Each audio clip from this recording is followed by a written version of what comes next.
Kita sudah punya hasil kopi dari Desa Kahaya ini, mau dibawa kemana? Niat kami adalah bagaimana kopi di Kahaya yang waktu itu tidak terkenal bisa dikenal oleh banyak orang. Juga yang selalu bilang, Kak, begitu-begitu Ji, cibiran-cibiran orang. Apalagi saya perempuan. Apa kayak gitu? Apa kok cari gitu? Kenapa kok kan? Iya.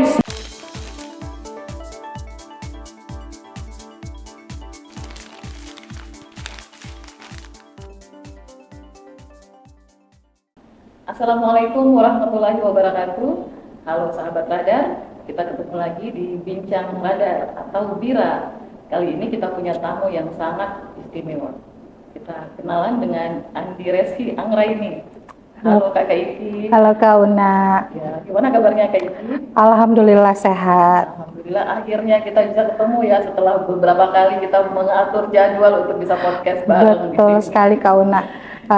Terima kasih banyak Kak Una sudah diundang untuk hadir di kantor Radar Selatan, dan ini sebuah kehormatan buat saya bisa berada di sini Kak. Ya, kami juga bangga karena memang Radar Selatan itu punya satu visi untuk selalu menghadirkan perempuan-perempuan yang kita anggap punya dampak yang besar pada lingkungannya. Nah, Kakak Iki masuk dalam list itu sebagai seorang perempuan, bukan hanya owner dari coffee shop, bukan sekedar owner dari brand On The Way Indonesia. Kita tahu siapa yang tidak kenal On The Way di Bulukumba ini, tapi juga lebih dari itu. Kita kenal sekali bahwa On The Way dalam perjalanannya sampai hari ini punya banyak sekali aktivitas yang ternyata bukan sekedar jualan kopi. Tapi saya akan tanya dulu Kakak Iki nih, sebenarnya perjalanan Kakak Iki bisa sampai terjun di dunia bisnis kopi, mengenal kopi itu seperti apa perjalanannya? Iya, jadi sebelumnya saya sama sekali tidak mengerti tentang kopi. Saya juga bukan penikmat kopi, tapi 2014 saya terlibat di sebuah NGO lokal waktu itu, namanya Indonesia Movement Project. Jadi itu diinisiasi oleh saya dan teman-teman. Kita melakukan pendampingan waktu itu taman baca di Desa Kahaya. Nah, mulai dari perkenalan dengan taman baca, akhirnya kami melihat bahwa ada potensi kopi di Desa Kahaya yang belum tersentuh Kak Una. 2014 kita ketahui Desa Kahaya itu masih salah satu desa terpencil di Bulukumba.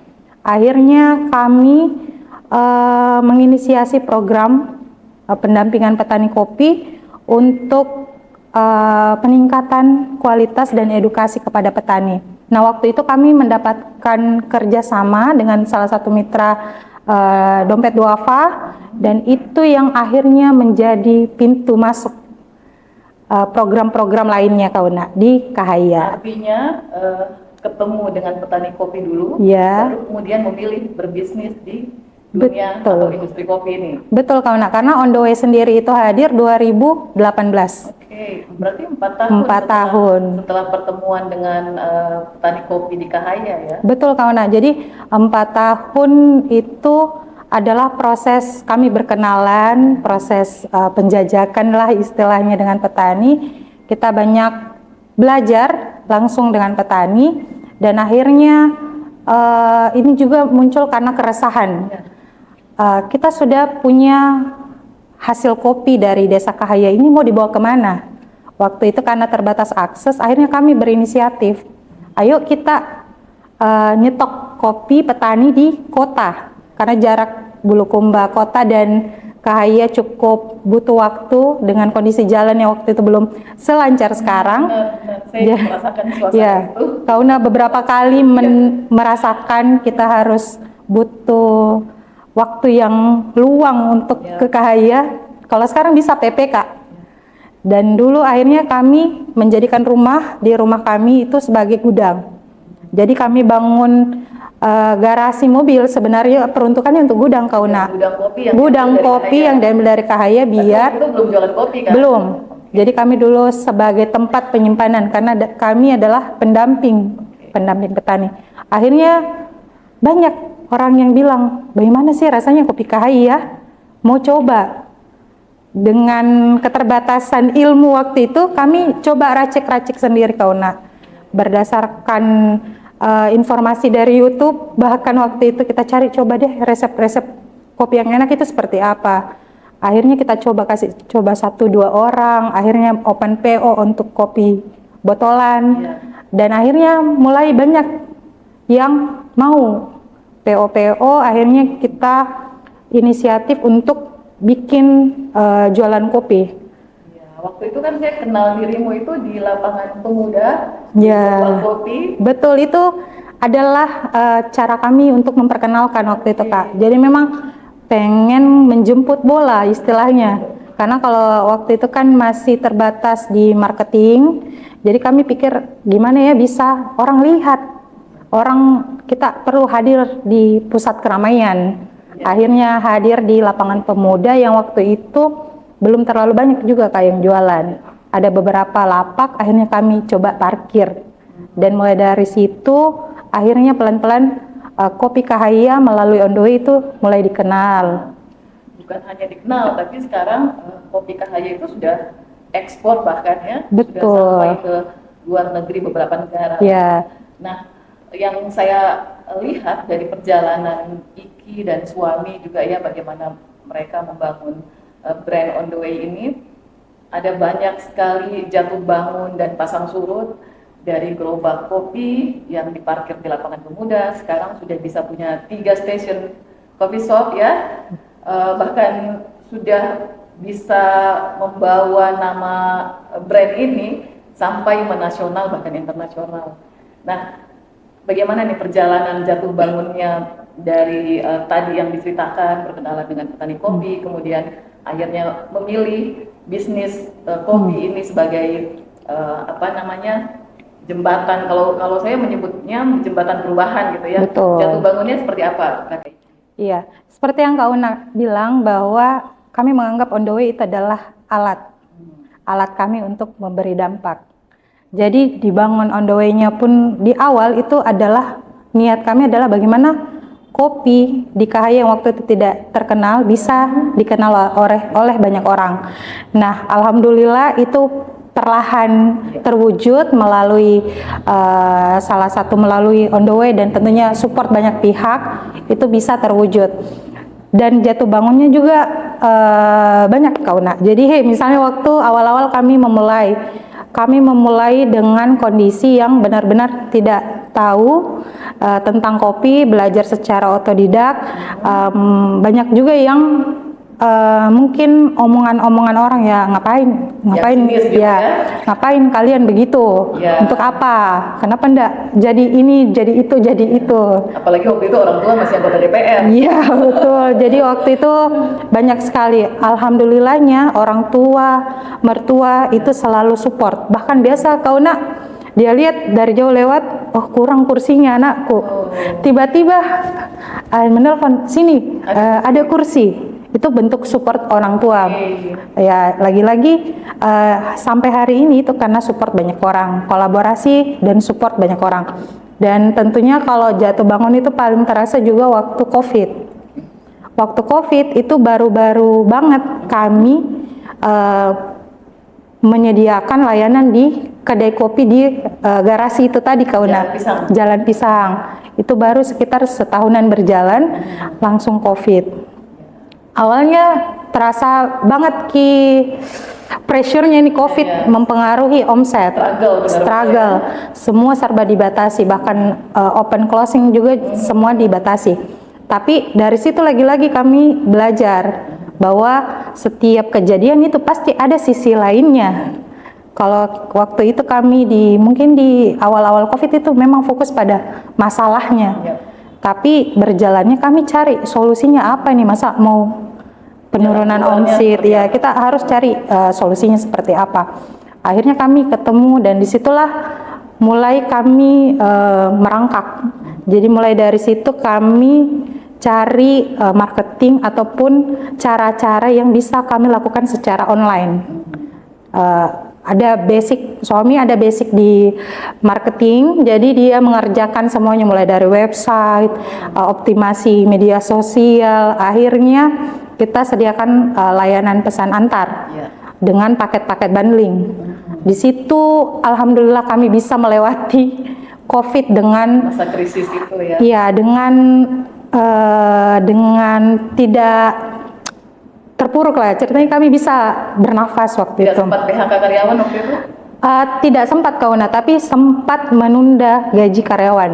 Dan itu pun kami bicarakan dengan baik. Bagaimana ini? Kondisinya seperti ini. Dan alhamdulillah itu karyawan dari COVID itu masih ada sampai sekarang, Kak. Masya Allah. Jadi kayak kadang-kadang juga yang penting kita komunikasikan dengan baik. Kadang-kadang dapat insight juga di situ. Dan dengan berjamurnya juga banyak kedai-kedai kopi lain yang dengan konsep yang luar biasa dan tentunya dengan berbagai layanan yang luar biasa juga menjadi salah satu tantangan. Dalam artian kadang-kadang ya namanya manusia, Kak. Iya. Wah, luar biasa orang sekarang perkembangan. Tapi yang bikin kami akhirnya ingat kembali visi kami mungkin berbeda dengan visi kedai-kedai kopi lain. Dari awal kami ingin menciptakan dampak, dan dampak itu tidak harus selalu terlihat wah, mewah dan besar. Bahkan dari hal-hal kecil yang kami lakukan di On The Way itu bisa memberi dampak. Nah, itu visi kami di situ. Jadi mungkin banyak juga yang selalu bilang, Kak, begitu-begitu Ji, tidak ada apa, kok tidak bisa, Begitu-begitu. maksudnya tidak bikin kok yang tidak tempat yang besar, yang bagi begini-begini ya. Maksudnya ya. Ya, saya kadang menjawab dengan kami ingin menciptakan dampak dari dalam. Kami lagi fokus peningkatan SDM. Iya. SDM saya sebagai founder, suami juga sebagai founder, dan orang-orang di dalamnya. Karena memang fokus kami adalah bagaimana orang-orang bertumbuh. Iya. On The Way akan bertumbuh kalau orang-orangnya dulu bertumbuh. Jadi sekarang semakin mendengar perkataan orang itu ya sebagai motivasi, Kak. Iki dengar-dengar waktu masa-masa susah kemarin itu, bahkan Iki pernah diajak untuk putar haluan masuk di partai politik untuk duduk di DPR. Itu gimana ceritanya? Iya, Kak, kalau masuk partai pernah diajak. Pernah Iya, ya. karena ya keluarga adalah keluarga yang besar di partai, jadi pernah ikut beberapa kegiatan bahkan. Tapi untuk terjun itu saya sampai sekarang belum punya niat, Kak. Bahkan suami juga ditawari bagaimana kalau melanjutkan orang tua, tapi kami percaya kami punya jalan kebermanfaatan sendiri, mungkin tidak di jalur politik. Untuk saat ini, Kak, tidak tahu ke depannya, ya namanya manusia. Artinya hari ini dan mungkin beberapa tahun masih fokus di kopi. Kami fokus. Dan karena perjalanannya juga tidak mudah, saya kira itu juga yang bikin Iki dan teman-teman atau tim di On The Way juga bisa sampai sekarang. Betul, Kak. Punya visi yang besar untuk tadi seperti yang dikatakan, karena On The Way ini lahir bukan sekedar sebuah bisnis kopi, tapi lahir dari proses pemberdayaan terutama di Desa Kahaya sebagai penghasil kopi, dan akhirnya sampai hari ini ya nilai itu yang menjadi mewarnai bisnis kopi On The Way. Nah, sebenarnya On The Way itu apa maknanya selain dalam bahasa Inggris On The Way? Itu kita sedang menuju dalam sebuah perjalanan gitu. Ada mungkin makna khusus bagi Iki dan suami sebagai founder, kenapa kemudian memilih On The Way sebagai nama brand? Ya, kalau kenapa On The Way sebagai nama brand, sebenarnya beberapa tahun yang lalu sebelum On The Way hadir, itu memang suami sudah bisnis Just Tip. Gitu. Dulu kan suami mobile Makassar Bulukumba, terus akhirnya punya bisnis namanya On The Way, tapi waktu itu kurir. Kalau sekarang orang bilang kurir. Karena kami waktu itu sudah kayaknya pakai nama yang lama saja, sejalan Ji. Karena kita anggap On The Way adalah kendaraan menuju Visita. Nah, kalau dari logo sendiri itu, Kak, sebenarnya ada gear apa? Kayak roda. Roda. Ada roda dan kopi sebagai inti utamanya. Ada ini ya. Jadi kami punya mimpi besar bahwa dengan On The Way kami bisa memberi dampak sejauh-jauhnya, seluas-luasnya seperti roda berputar. Jadi kayak sejauh-jauhnya bisa dia pergi Kak gitu. Dan itu Sejauh mungkin. mungkin, dan itu kuat buat kami di On The Way, itu sangat bermakna. Nah, sekarang perubahan apa yang Iki lihat? Kalau tadi kan sudah digambarkan atau diceritakan bagaimana perubahan yang terjadi di internal On The Way sendiri. Nah, bagaimana dengan para petani kopi di Desa Kahaya yang menjadi titik awal berangkatnya On The Way ini? Perubahan apa yang bisa terlihat jelas di sana? Nah, kalau sekarang petani yang menjadi dampingan kami itu sekitar 65 petani di bawah program Dompet Duafa, dan ini menurut kami adalah sebuah kemajuan Kak. Apalagi beberapa petani yang terlibat dalam kelompok mitra dengan Dompet Duafa itu sudah secara mandiri Kak. Jadi mereka mengelola, menjual, dan langsung sudah kontrak dengan bahkan perusahaan-perusahaan besar. Itu adalah ada yang jadi apa namanya masuk di vendor dari brand besar kopi internasional. Yang seperti kita ketahui itu. Dan itu bukan cuma satu, ada 2 petani juga yang sudah bermitra bahkan kontrak panjang dengan perusahaan besar. Nah, itu menurut kami adalah sebuah kemajuan, dan mereka adalah jadi pionir dalam artian bisa memberi dampak juga buat petani-petani lainnya. Nah, sebenarnya fokus program kami adalah bagaimana petani bisa mandiri.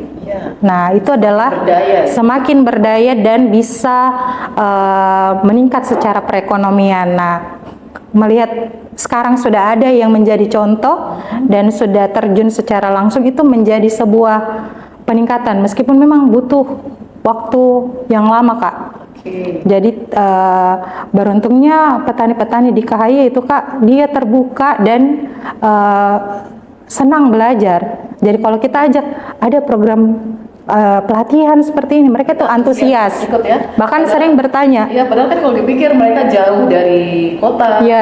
Dulu akses sangat sulit, harus jalan kaki. Tapi semangat belajar ternyata sangat besar dari kawan-kawan atau masyarakat di sana. Nah, dari kelompok petani yang jadi binaan Kakak Iki selama ini, ada berapa persen perempuan petani di situ? Perempuan petani kopi? Perempuan itu sekitar 25% Kak. Lumayan banyak. Iya, bahkan ada yang kemarin sempat kami diskusi, namanya Ibu Sida. Itu dia merasakan kita kan fasilitasi Kak di rumah-rumah petani itu untuk penjemuran sederhana. Oke, saya pernah lihat. Apa lagi namanya? Para-para. Selain para-para, ada juga greenhouse yang besar, rumah penjemuran yang besar yang bisa dimanfaatkan. Saya juga tersentuh. Mereka ternyata sangat merasakan dampak. Kalau kita kan sekedar rumah jemur kecil pula. Ternyata mereka itu berterima kasih dan berulang-ulang mengucapkan itu, bahwa perubahan sederhana itu bisa mempengaruhi kualitas yang mereka hasilkan. Mereka tidak harus menunggu cahaya matahari bagus, tapi mereka bisa sedikit-sedikit menjemur dengan adanya bantuan tersebut. Dan beberapa juga sudah mengelola kebunnya sendiri Kak. Jadi mereka memang pure petani. Jadi tidak hanya misalnya suaminya yang petani, terjun langsung juga. Tapi memang perempuan yang memang benar-benar pure sebagai petani kopi. Jadi bukan bekerja sebagai petani kopi karena membantu suami misalkan. Iya, betul. Jadi dari segi pengetahuan perempuan petani kopi ini juga secara secara tidak langsung bertambah pengetahuannya. Dan selain itu, apa yang bisa Iki rasakan dari perjalanan panjang On The Way yang dilakukan, yang tantangan paling yang susah untuk Iki lupakan lah dari perjalanan ini? Ada mungkin yang paling susah untuk dilupakan, walaupun mungkin saya tahu banyak sekali tantangannya. Ada atau 2 yang paling susah untuk apa ya Kak? Kalau dibilang sulit dilupakan mungkin itu tadi Kak, cibiran-cibiran orang. Apalagi saya perempuan. perempuan punya perasaan yang lebih sensitif. Jadi Dan suka baper kalau ada yang waktu itu Kak, kalau sekarang sih lebih wise me, lebih apa, menerima itu sebagai motivasi. Tapi kalau dulu Kak, yang waktunya masih belum banyak perjalanan hidup, menerima itu seakan menerima, aduh, beban hidup, jadinya beban. Kalau sekarang tidak Mika, tapi kalau yang paling tidak bisa lupa itu orang menganggap kayak gitu, apa kau cari gitu, kenapa kau kan, iya, maksudnya kayak sembarang sekali kau bikin sampai tengah malam kau itu di lapangan naik motor, iya, terus apalagi kalau saya sama suami waktu itu belum ada karyawan, suami bawa gerobak, saya di belakang bawa barang-barang yang lain. Dan ada tim horenya, iya, ada tim hore yang tinggal sampai jam kita closing. Nah di situ nih yang saya merasakan support itu, di situ kehadiran teman-teman yang melihat mimpi kami itu ada gitu. Ya, dari cibiran sekarang sudah jadi pujian. Alhamdulillah Kak. Bisa dikatakan seperti itu ya. Jadi Kakak Iki ini bisa menghadapi semua cibiran pada saat itu yang menganggap ini apa sebenarnya dikerjain.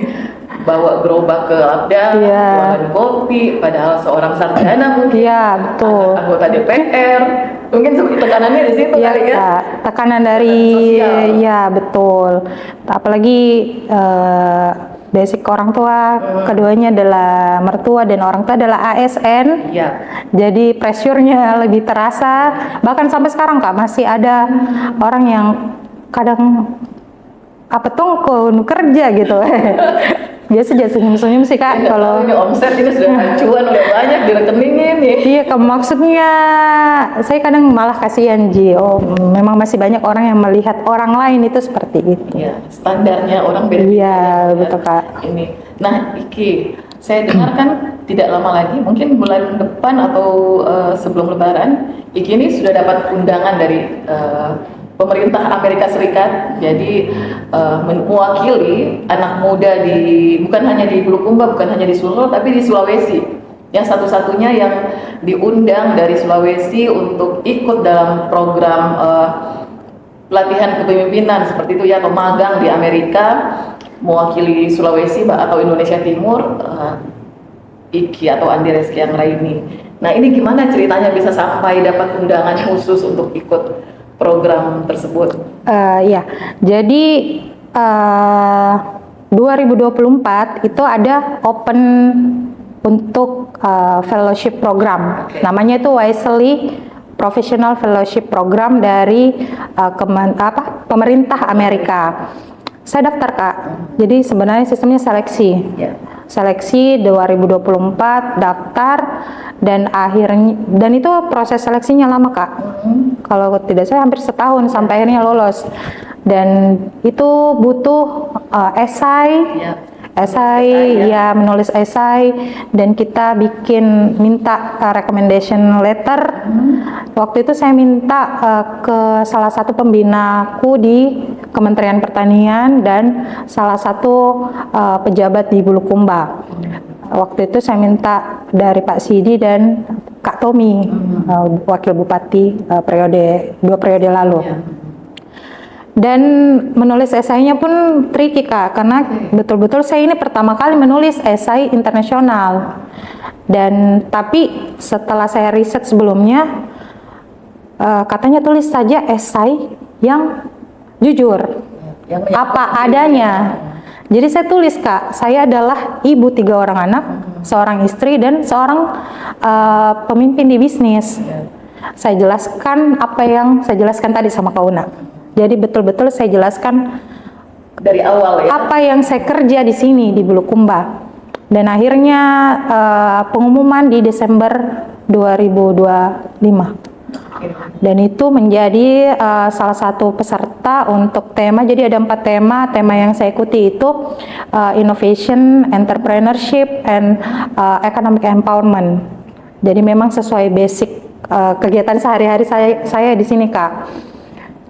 Jadi lolosnya bisa dibilang bersaing dengan banyak orang di 11 negara Karena Asia Tenggara. Itu juga pasti ratusan Iya Kak, ribuan ya. iya Kak, betul. Karena ini Asia Tenggara. Asia Tenggara, bukan cuma Indonesia.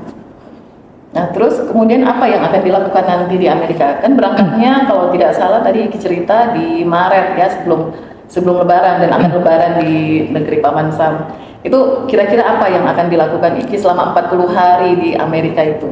Jadi program ini tuh kita sebenarnya sudah mulai programnya sejak awal bulan ini melalui virtual, terus kita sharing dengan peserta lainnya, dan saat nanti berada di sana itu kami akan ditempatkan di organisasi, di kantor ataupun di NGO yang relate dengan apa yang saya kerjakan di sini, yang relate dengan bidang kami masing-masing. Jadi kalau nanti mungkin saya akan ditempatkan di yang tidak jauh-jauh dari kopi, Kak. Oke, jadi memang pilihnya ya betul. Ada kaitannya masih dengan perkopian. Betul, Kak. Ya. Dan yang akan dibawa kan pasti persiapan untuk ke sana, apa yang akan Iki bawa, termasuk misi yang akan dibawa sampai ke Amerika itu sudah Iki persiapkan jauh-jauh hari. Nah, itu apa yang akan Iki bawa ke sana? Iya, jadi sebelum daftar, setelah melihat penjelasan program apa nih yang mau daftari, memang saya punya niat, Kak. Saya ingin melihat sudut pandang dunia di bidangku. Jadi kan selama ini saya mungkin sampai nasional itu sudah bisa melihat beberapa pandangan-pandangan terkait dengan industri kopi, perempuan, bahkan dan pemberdayaan ekonomi. Nah, harapanku sampai Amerika saya bisa belajar tentang itu semua dan bawa pulang ke Bulukumba. Oke.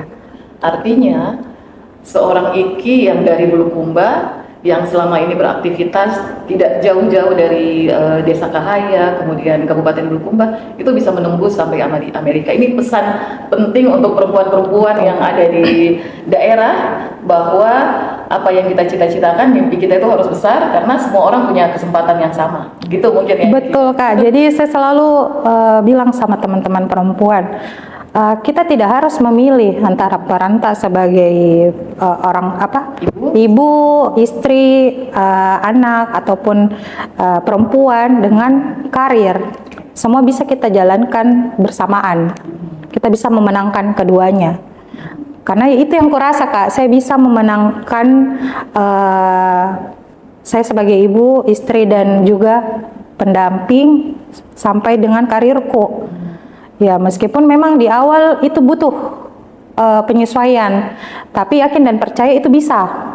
Yang penting kita juga upgrade diri, bukan cuma tentang pengetahuan, tapi self awareness, percaya pada potensi diri. Dan mungkin kau nak kenal di saya sejak dulu, saya dulu orangnya pemalu, bahkan untuk berbicara di depan umum itu, Kak, saya menghindar. Saya biasa bilang, kita duluan atau siapapun yang bisa maju. Tapi setelah saya pelajari dan saya cari tahu bahwa ternyata saya senang, cuma saya sembunyi. Saya menyembunyikan itu, saya menghindari bahwa saya senang, karena ya, satu takut, saya takut salah, takut pernah bilang orang nanti ya, sekarang bodo amat nih, kan. Intinya itu bahwa segala sesuatunya itu bisa menangkan. Dari seorang ibu rumah tangga kemudian menjadi pemilik sebuah kedai kopi, dan sekarang bisa berbicara di forum internasional sebagai perempuan dan leader ya di forum internasional. Saya kira ini menarik sekali nih, lompatan-lompatannya seorang Iki nih, dari awal sampai hari ini. Apa kira-kira tipsnya Kakak Iki yang bisa dibagi ke teman-teman perempuan yang lain? Kalau tipsnya itu tadi saya, Kak, aware. Sadari dan temukan potensi tak, karena setiap orang saya yakin itu punya potensi. Kalau saat ini mungkin dalam kondisi Ki yang merasa tidak ada di gunaku, itu banyak sekali kejadian di perempuan-perempuan. Mungkin Kauna sering menemukan kasus-kasus yang seperti itu. Banyak dari kita, saya pun dulu saya saya jujur dulu juga tidak percaya diri, saya merasa tidak ada gunaku, saya merasa mungkin mending nggak usah ngapa-ngapain, mending di rumah saja. Tapi ketika saya menemukan bahwa saya punya berlian di diriku, saya punya cahaya dari diriku, itu yang bikin Kak bergairah, Kak. Jadi kayak pengen Kak tebarkan ini cahaya-cahaya yang ada di diriku untuk menerangi dan buat orang lain juga terang. Dan itu salah satu visinya On The Way, Kak. Bagaimana orang-orang yang ada di On The Way itu tumbuh dan bersinar. Jadi bukan cuma saya, tapi bagaimana orang-orang yang terlibat juga. Nilai-nilai itu kemudian yang dibangun dan juga bikin secara tidak langsung, bikin On The Way itu makin berkembang ya sampai hari ini. Nah, kalau bisa berbagi sedikit Kakak Iki, seperti apa yang nilai yang ditanamkan di teman-teman di On The Way? Satu nilai yang selalu kami ulang-ulangi itu jujur. Seburuk apapun misalnya kesalahan, misalnya ada kejadian di kedai komplain, terus mereka tutupi, itu kami coba hindari. Seburuk apapun itu, satu, jujur. Itu saja, Kak. Karena jujur itu akan, ketika kita bohong, ya banyak hal lain yang akan ikut. Tapi kalau jujurnya, seburuk apapun itu, kita pasti akan sama-sama cari bagaimana ini solusinya. Satu jujur, dua jujur, tiga jujur. Seperti itu. Karena kalau bohong akan menciptakan kebohongan yang baru gitu ya. Oke.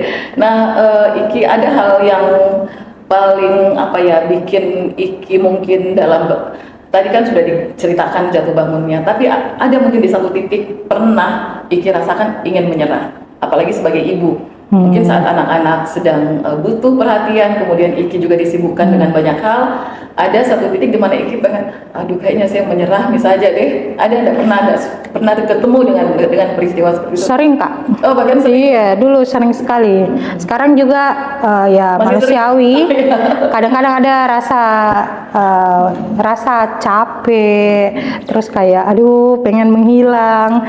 Tapi waktu itu yang bikin biasanya kayak, karena tidak bisa keatur yang mana dulu. Kayak pengen semua dilakukan secara bersamaan, tapi bisa dibagi 24 jam, itu bisa dibagi-bagi. Nah, itu mungkin tipsku.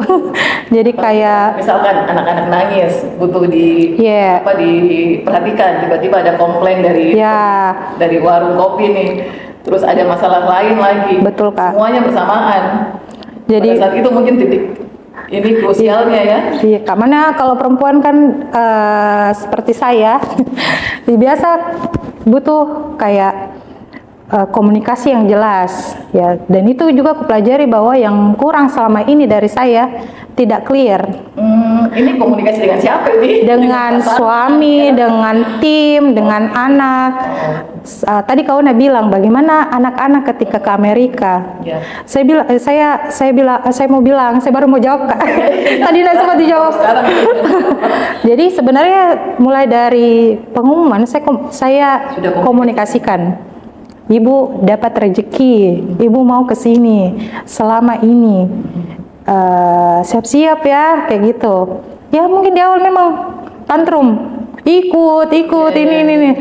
Oke, saya biarkan. Namanya juga ya kaget Ki, mau ibunya pergi 40 hari. Tapi lama-lama, Kak, jujur sekarang itu sudah mereka kayak jadikan ibu nanti kalau ke Amerika Ki, begini Ki, belikan ini Anak-anak malah yang excited. Iya, excited, dan sampai Bu beda berapa jam di sana. Jadi kalau kita malam di sini pagi. Jadinya semuanya dikomunikasikan. Dan itu yang dulu yang kurang, Kak. Sampai akhirnya stres sendiri. Semuanya ditanggung sendiri. Termasuk dengan pasangan. Dengan pasangan dulu paling sering kayak, oh iya bisa aja. ternyata sebenarnya pengen ditolong, saya bisa aja jaga ini nih. Tapi sebenarnya pengen ditolong. Nah, kayak gitu. Jadi menurutku yang penting juga adalah komunikasi yang clear. Bukan cuma komunikasi tapi yang clear. Apalagi kan pengumuman lolos ke Amerika ini jedanya kalau saya tidak salah pada saat ibu mertua meninggal ya waktu itu. Iya, beda 1 hari, Kak. 1 hari. Masih dalam suasana duka, tiba-tiba dapat pengumuman itu, jadi rasanya mungkin campur aduk ya saat itu ya. Iya, Kak. Itu pengumumannya itu jam 12.30 tanggal 3. Meninggal mertua juga di jam yang sama, jadi beda sehari. Di situ Kak, antara bingung Kak. Antara ambil atau tidak ini? Sebenarnya kalau diambil pasti akan kuambil Kak, cuma menanggapi pengumuman itu kan dalam kondisi yang duka, iya meresponnya itu sempat Kak. Yalah, apakah ini rezeki yang kau berikan di saat dukaku gitu. Sempat kayak terima kasih ya Allah gitu, kita kasih saya rezeki karena kalau dibilang kehilangan sosok mertua itu adalah salah satu menurutku selain kehilangan bapak itu yang tersedih juga karena beliau itu kayak orang tua ibu kedua aku gitu. Support system yang seperti kawan tadi dengar yang paling besar buat kami. Jadi kehilangan beliau dan ditambah ada rezeki akan berangkat ke Amerika itu, di situ juga saya lagi-lagi belajar bahwa ya di balik duka itu pasti ada hikmahnya. Setelah kesedihan akan ada kebahagiaan. Iya Kak.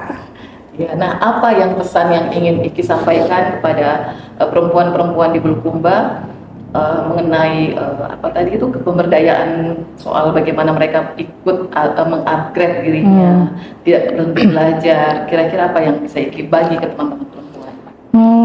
Kalau saya apapun kondisi kita sekarang diterima dulu.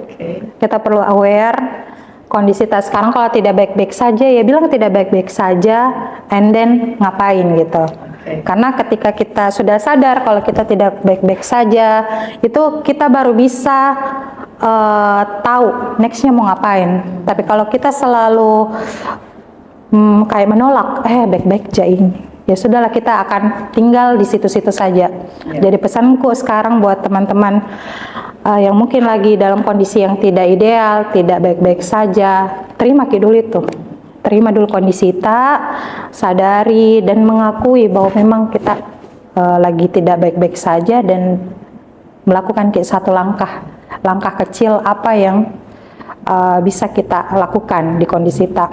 Nah penting, kenapa penting ku bilang belajar Kak? Karena menurutku kita perlu lihat dari sudut pandang yang lain, bahkan bertemu dengan orang baru pun itu adalah belajar. Kalau saya menurutku tidak harus di workshop atau apa, tapi perbanyak bertemu dengan orang, karena bisa jadi sudut pandang Kauna dan sudut pandangku itu berbeda dengan sudut pandang yang selama ini ku anut misalnya. Makanya senang sekali saya itu ikut kegiatan Kak, karena dengan ikut kegiatan saya bisa banyak mendengar. Banyak perspektif, saya tahu sudut pandangnya orang yang misalnya dari Jakarta seperti apa, dari Makassar kayak gimana, dan itu menambah pilihan-pilihan sudut pandang di hidupku.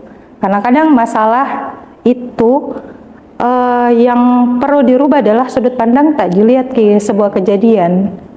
Kalau saya itu jika bagaimana kita perempuan-perempuan itu punya belajar untuk melihat sudut pandang lain dari setiap kejadian. Jadi yang pesan yang ingin Iki sampaikan bahwa sebagai perempuan kita punya banyak sekali kesempatan untuk bisa mengupgrade diri kita sendiri. Kita punya banyak kesempatan untuk belajar. Yang pertama adalah bagaimana kita bisa menerima keadaan kita di awal ya, accepted, ada penerimaan terhadap diri kita sendiri. Kemudian kita belajar untuk keluar dari kesedihan, kecemasan dan sebagainya. Dan itu yang menjadi sebenarnya jembatan untuk kita bisa melangkah lebih jauh gitu ya Iki ya. nah satu kata untuk on the way Kakak Iki, kalau kita lihat brand on the way ini, apa kira-kira satu kata yang relevan ingin disampaikan kepada sahabat Radar Selatan yang tepat untuk on the way ini, apa kira-kira satu kata itu? Kalau dengar kata on the way, mungkin yang bisa menggambarkan adalah empowering. Bagaimana kita bisa terus meningkatkan kualitas diri kita, bisa terus berdampak berdaya orang lain, berdaya dan mandiri secara ekonomi, secara sosial, dan tentu saja bisa membawa perubahan dalam lingkungan kita.